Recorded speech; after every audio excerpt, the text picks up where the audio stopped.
দুপুর বন্ধুরা, ফেসবুক বন্ধুরা, ইউটিউবের বন্ধুরা, তোমরা সবাই ভালো আছো তো? আমরাও ভালো আছি। ঠিক আছে, আজকে কি রান্না করেছি দেখো। এই দেখো, খিচুড়ি করেছি। কি দিয়ে জানো? হ্যাঁ, এই যে মটরশুঁটি, এই যে শুঁটি, এই দিয়ে করেছি খিচুড়ি। আর করেছি কি জানো? আলুর দম।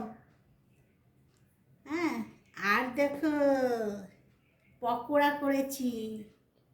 কী সব দিয়ে করেছি জানতে চাইবা? বলে দিচ্ছি, দাঁড়াও। চিড়ে সেদ্ধ, তারপরে সোয়াবিন সেদ্ধ, তারপরে 3 রকমের মশলা দিয়ে সব দিয়ে চটকিয়ে তবে করেছি এই পকোড়াটা। কেমন হয়েছে না হয়েছে তোমরা আমাকে কমেন্টে বলবে। আর এই যে চাটনি,